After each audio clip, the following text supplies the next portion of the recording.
Once upon a time in Africa, the village was not just a place, it was a living system. It was a school without walls, it was a bank without money, a court without lawyers, a home without locks. But today, the village is quiet. The fire no longer burns at the center, the elders' voices are fading, and the children dream not of the land but of living it. This is the story of the death of village life in Africa. In traditional African villages, no one lived alone. A child belonged to everyone. An old person was a walking library. Food was shared, work was collective. Identity came from community, not from possessions. If your roof collapsed, the village rebuilt it. If you were hungry, your neighbor fed you. If you misbehaved, every adult corrected you. The village raised warriors, farmers, healers, leaders, and storytellers. Life had rhythm, planting seasons, harvest seasons, ceremonies, rite of passage, everything had meaning. Elders were not retired, they were essential. They taught history by firelight. They settled dispute before anger became violence. They preserved languages, morals, and spiritual balance. Tradition were not backward. They were a system of survival, rules that protected land, family, and dignity. But today, elders sit alone, ignored, labeled old-fashioned. And when elders are silenced, wisdom dies fast. Then came colonialism. Village systems were dismantled, communal land became property. Local leadership was replaced with foreign authority.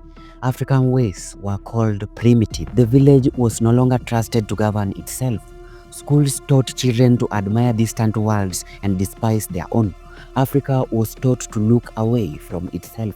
After independence came modern pressure. Cities promised jobs, electricity, status, success. Young people left the villages not because they wanted to, but because survival demanded this. Farms were abandoned, languages were forgotten, houses stood empty. The village became a place you visit, not a place you belong. Technology connected the world but disconnected the village. People now live behind screens. Neighbors don't know each other's names. Phones replaced fireside stories. Social media replaced communal gatherings. Individual success replaced collective survival. I became more important than we. And now we ask, why are communities breaking down?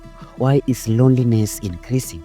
Why are young people confused about identity? Because the village died. When community dies, children raise themselves. Elders die with the knowledge unshared. Culture becomes entertainment instead of life. We lost more than land. We lost belonging. But is the village truly dead? Or is it just sleeping?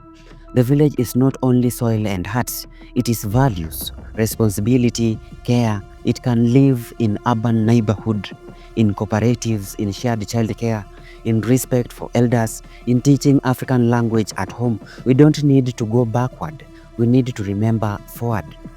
Africa does not need to abandon modern life, but modern life must not erase African life. A people without community is a people without roots. If we don't revive village values, we may gain cities but lose ourselves. The question is no longer what killed village life in Africa. The real question is, will we bring it back?